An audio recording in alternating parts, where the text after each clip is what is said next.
Raja meminta Abu Nawas menangkap angin. Pada suatu hari, Raja Harun ar-Rasyid merasa bosan. Ia duduk di singgasananya sambil berpikir keras mencari hiburan baru yang belum pernah ia coba sebelumnya. Setelah beberapa saat termenung, ia memanggil para menterinya dan berkata, "Aku ingin memberi tantangan kepada seseorang. Tapi tantangan ini harus sangat sulit, bahkan nyaris mustahil. Siapa yang berani menerimanya?" Salah satu menteri pun angkat bicara, "Baginda, hanya satu orang yang cukup gila dan cerdas untuk menerima tantangan seperti itu, Abu Nawas." Senyum lebar muncul di wajah sang raja. "Benar, panggil Abu Nawas ke istana." Beberapa saat kemudian, Abu Nawas datang menghadap raja dengan wajah tenang dan mata yang tajam penuh rasa ingin tahu. Raja pun berkata, "Abu Nawas, aku ingin kau melakukan sesuatu untukku." "Apa perintah Baginda?" jawab Abu Nawas sopan. Raja berdiri dan berjalan ke jendela. Ia membuka jendela lebar-lebar hingga angin berhembus masuk ke dalam ruangan. Lalu ia membalikkan badan dan menatap Abu Nawas. "Tangkap angin ini dan bawa padaku dalam sebuah wadah. Aku ingin melihat bentuk angin." Abu Nawas tidak langsung menjawab. Ia menatap wajah sang raja, lalu melihat jendela yang terbuka, dan kembali menatap raja. "Baik, Baginda, hamba akan tangkap angin dan membawanya kepada Anda. Tapi hamba mohon diberi waktu 1 hari." Raja tertawa keras. "1 hari cukup. Kalau besok kau datang tanpa membawa angin, maka kau akan dihukum." Abu Nawas pun berpamitan dan pulang ke rumah. Sepanjang malam ia berpikir keras. Bukannya takut, tapi ia tahu ini ujian kecerdasan. Ia menyiapkan sesuatu, bukan sekadar benda, tapi rencana. Keesokan harinya, Abu Nawas datang ke istana membawa sebuah guci besar yang tertutup rapat. Ia membawanya dengan hati-hati, seolah-olah isinya sangat berharga. Setibanya di hadapan raja, ia berkata, "Baginda, seperti perintah Anda, hamba telah menangkap angin di dalam guci ini. Tapi mohon jangan dibuka dulu, karena jika guci dibuka, anginnya akan lepas." Raja tertawa sambil menepuk-nepuk pahanya. "Kau benar-benar gila, Abu Nawas. Baiklah, mari kita lihat angin itu." Lalu dengan penuh rasa penasaran, raja membuka penutup guci itu. Tidak ada apa-apa, hanya udara kosong. Raja pun marah, "Ini hanya guci kosong, Abu Nawas. Di mana anginnya?" Abu Nawas tersenyum. "Baginda, bukankah angin tidak bisa dilihat? Tapi ia bisa dirasakan. Sewaktu hamba menutup guci ini, hamba pastikan guci ini penuh angin. Jika Baginda tidak percaya, cobalah masukkan tangan ke dalam guci. Bukankah masih ada udara di sana?" Sang raja mendengus. "Itu hanya udara biasa." "Benar, Baginda. Karena itulah angin. Hamba sudah menangkapnya dan membawanya, sesuai perintah Anda. Tapi angin tidak bisa dilihat, hanya bisa dirasa. Bukankah perintah Baginda adalah menangkap angin, bukan memperlihatkan bentuknya?" Raja terdiam. Ia menyadari bahwa Abu Nawas tidak bisa dijebak dengan tantangan sesulit apapun. Bahkan perintah yang tampak mustahil pun bisa dijawabnya dengan logika yang cerdik. Dengan tertawa lebar, raja berkata, "Engkau memang benar-benar orang paling licik dan paling cerdas di seluruh kerajaan, Abu Nawas." Abu Nawas menunduk hormat. "Terima kasih, Baginda. Tapi hamba hanya melakukan apa yang masuk akal." Raja Harun ar-Rasyid belum puas. Meski ia tertawa dan memuji Abu Nawas, dalam hatinya ada sedikit rasa tertantang. Ia tidak suka merasa dikalahkan dalam adu kecerdasan, bahkan oleh orang secerdik Abu Nawas. Maka, ia pun berkata, "Baik, Abu Nawas. Aku akui kau berhasil menangkap angin dalam guci. Tapi sekarang, aku ingin kau membuktikan sesuatu yang lebih gila lagi." Abu Nawas tetap tenang. "Apa yang Baginda inginkan kali ini?" Raja menatap guci kosong itu, lalu menunjuk ke taman kerajaan. "Aku ingin kau menanam angin. Yang kau tangkap, dan tunjukkan padaku apa yang tumbuh dari angin itu." Beberapa pejabat istana saling pandang, bahkan beberapa menahan tawa. Mereka yakin kali ini Abu Nawas tidak akan bisa menjawab. Tanpa ragu, Abu Nawas berkata, "Baik, Baginda. Hamba akan menanam angin ini, dan semoga Allah memperlihatkan hasilnya. Hamba hanya mohon satu hal, beri waktu 1 bulan." Raja mengangguk. 1 bulan. Baik, kita lihat apakah angin bisa tumbuh. Abu Nawas pun kembali ke rumahnya. Di halaman belakang, ia menggali lubang kecil, lalu menuangkan udara dari guci itu ke dalam lubang. Ia menutupnya dengan tanah dan menancapkan sebuah papan kecil bertuliskan, "Benih angin, tanamkan harapan." Setiap hari, Abu Nawas menyiram tanah itu dengan air dan menjaganya seolah-olah sedang menanam tanaman sungguhan. Para tetangga yang melihatnya mengira Abu Nawas telah kehilangan akal. Namun ia tetap melakukannya dengan penuh kesungguhan. 1 minggu menjelang tenggat waktu dari raja, Abu Nawas membeli beberapa benih gandum dan menanamnya diam-diam di tempat yang sama. Gandum itu tumbuh cepat karena ia memilih bibit unggul dan merawatnya dengan baik. 1 bulan pun berlalu. Abu Nawas datang kembali ke istana dan berkata kepada raja, "Baginda, izinkan hamba memperlihatkan hasil dari angin yang hamba tanam." Raja tertarik dan segera memerintahkan rombongan istana untuk mengikuti Abu Nawas ke rumahnya. Setibanya di sana, mereka melihat tanaman gandum yang subur dan mulai menguning, siap untuk dipanen. "Ini hasilnya, Baginda. Inilah tumbuhan dari angin yang hamba tanam." Raja tertawa terbahak-bahak. "Kau benar-benar tak masuk akal, Abu Nawas. Apa maksudmu ini bisa disebut hasil dari angin?" Abu Nawas tersenyum, lalu menjawab dengan suara lantang, "Baginda, semua tanaman butuh air, tanah, dan angin. Tanpa angin, tidak ada penyerbukan. Tanpa angin, udara akan mati, dan tanaman takkan hidup. Maka, hamba tanam angin, dan lihatlah, angin ikut menumbuhkan kehidupan ini." Para pejabat istana terdiam. Raja Harun ar-Rasyid tertegun. Kata-kata Abu Nawas bukan hanya cerdik, tapi penuh makna. Ia tidak sekadar menjawab perintah, tapi juga menyisipkan pelajaran tentang kehidupan. Raja memejamkan mata sejenak, lalu berkata, "Abu Nawas, kali ini bukan hanya kecerdasanmu yang membuatku takjub, tapi hatimu yang penuh hikmah." Abu Nawas menunduk pelan. "Hamba hanya mencoba menjawab kegilaan Baginda dengan logika dan sedikit ketulusan." Sejak hari itu, tanaman angin milik Abu Nawas dijadikan simbol kebijakan di kerajaan. Dan raja, walau tetap memberi tantangan, mulai menyadari bahwa akal dan hati yang jernih lebih kuat daripada sekadar kekuasaan.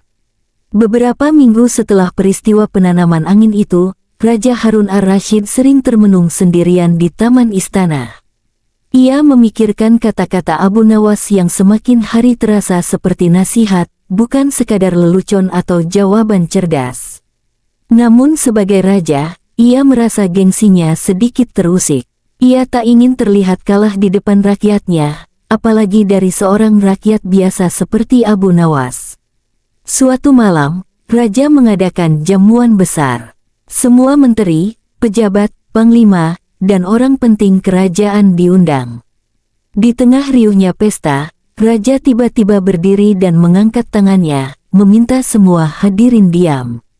"Wahai para bangsawan dan cendekiawan kerajaan," katanya lantang, "malam ini aku ingin menguji kembali kecerdasan seseorang yang sering membuat kita tercengang. Ya, Abu Nawas." Abu Nawas yang juga hadir sebagai tamu undangan, menunduk sopan dan maju ke depan. Raja berkata, "Jika engkau memang sehebat yang orang-orang katakan, aku ingin kau membawakan seekor kambing yang tidak punya bayangan." Terdengar gumam dan tawa kecil dari para tamu. Syarat itu tampak mustahil. Semua makhluk yang hidup di bawah matahari pasti memiliki bayangan. Bahkan benda mati pun demikian. Namun Abu Nawas hanya mengangguk tenang. "Baginda, hamba mohon waktu 3 hari. 3 hari, jawab sang raja sambil tersenyum licik. "Jika gagal, Kau harus bersedia mencukur janggutmu dan berdiri di alun-alun sambil memikul papan bertuliskan, "Aku gagal mengalahkan raja." Semua tamu tertawa keras, tapi Abu Nawas hanya membungkuk, lalu kembali ke tempat duduknya. 3 hari berlalu. Pada hari ketiga, Abu Nawas datang ke istana menjelang maghrib. Ia membawa seekor kambing yang ditutup dengan kain tipis berwarna hitam. Matahari hampir tenggelam, bayangan mulai memanjang, tapi tidak jelas. "Apa ini?" tanya raja. "Hamba membawa kambing yang tidak punya bayangan," jawab Abu Nawas santai. Raja pun memerintahkan semua orang untuk melihat. Saat kain dibuka, terlihat kambing hitam legam berdiri di tengah halaman. Tapi karena hari sudah senja dan pencahayaan minim, bayangan kambing itu tak terlihat. "Ini tipu daya," seru salah satu pejabat. "Tidak, ini kecerdasan," jawab Abu Nawas. "Bukankah Baginda hanya meminta kambing yang tidak punya bayangan? Sekarang, lihatlah, apakah bayangannya tampak?" Raja mendekat dan mengamati. Memang benar. Bayangan kambing tak terlihat jelas karena warna tubuhnya dan cahaya senja yang redup. Bahkan kain tipis yang menutupinya sebelumnya membuatnya makin tidak menonjol. "Kau memang selalu punya cara untuk membuat perintah terdengar bodoh," kata raja sambil menahan tawa. "Tapi aku belum selesai. Sekarang, aku ingin kau membuat kuda menari di atas air." Hadirin terdiam. Kali ini perintah raja benar-benar keterlaluan. Beberapa bahkan mengira Abu Nawas akan menyerah. Namun ia mengangguk pelan. "Hamba mohon waktu seminggu, dan 1 kolam besar di taman istana." Raja menyetujui. Seminggu kemudian, semua orang berkumpul di sekitar kolam istana. Airnya jernih dan tenang. Abu Nawas muncul membawa seekor kuda putih yang sudah terlatih. Dengan aba-aba pelan, kuda itu mulai melangkah perlahan ke atas papan kayu tipis yang sudah disusun di bawah permukaan air, sehingga tidak terlihat oleh mata telanjang. Kuda itu berjalan dengan pelan, lalu berputar, dan melompat kecil. Gerakannya menyerupai tarian. "Lihat, Baginda," ujar Abu Nawas, "kuda menari di atas air, seperti yang Anda perintahkan." Raja menatap tajam, mencoba menemukan trik. Tapi tidak ada papan terlihat. Air tetap tenang, dan kuda itu tampak seperti berjalan di atasnya. Ia menghela napas panjang dan tertawa puas. "Abu Nawas, aku menyerah. Kau menang. Tak ada akal yang bisa menandingi kepalamu. Tapi satu hal yang aku sadari." "Apa itu, Baginda?" "Kadang yang tampak gila, hanyalah ujian bagi akal yang malas berpikir."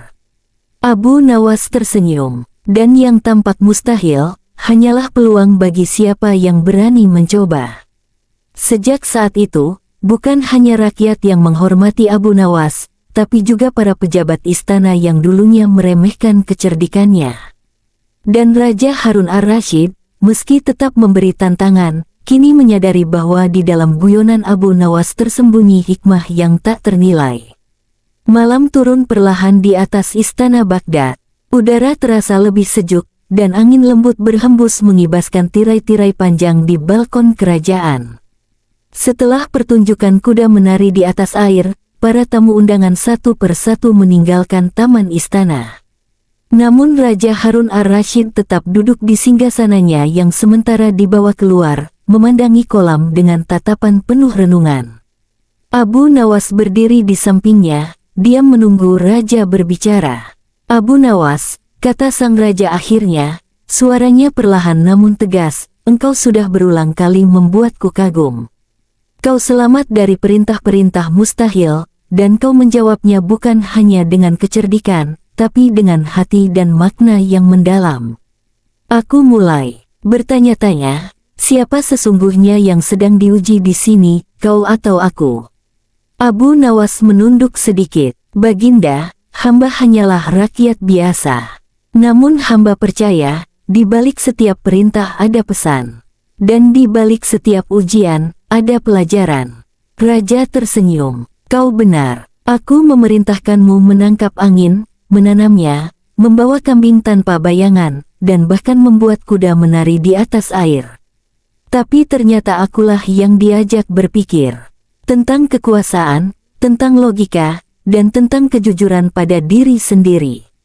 Para menteri yang masih tersisa mulai memperhatikan dengan seksama.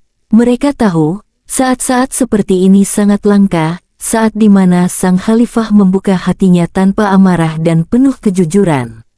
Raja bangkit dari singgasananya, berjalan perlahan ke pinggir kolam. Ia melihat pantulan wajahnya di air, lalu berkata pelan, "Tahukah kau, Abu Nawas, selama ini aku merasa duduk di tahta adalah puncak kemuliaan.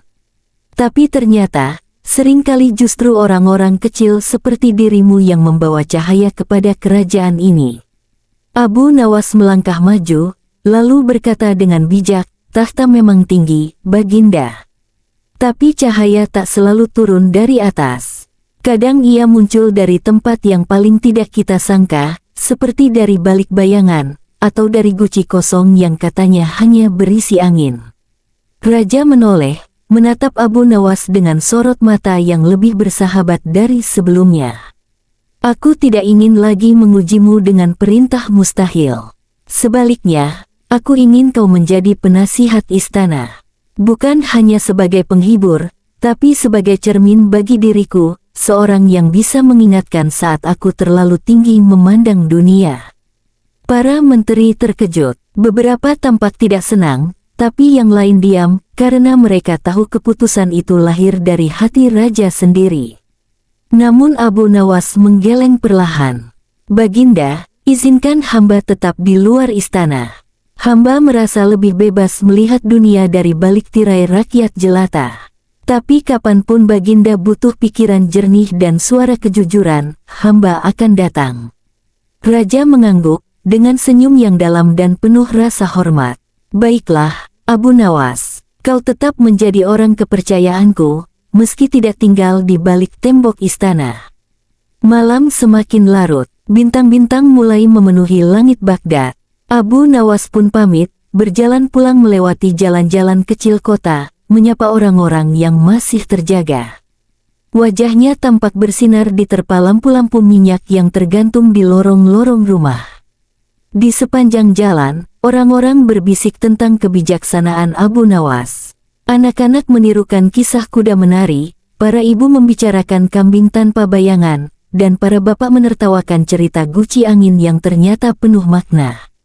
Dan di tengah semua cerita itu, satu hal yang pasti, Abu Nawas bukan sekadar cerdik, tapi juga jernih dalam berpikir, tajam dalam berkata, dan tulus dalam mengingatkan.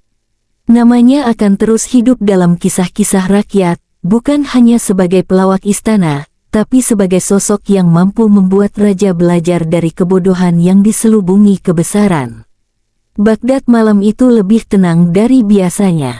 Dan angin, yang katanya tak bisa dilihat, kini terasa lebih nyata daripada sebelumnya.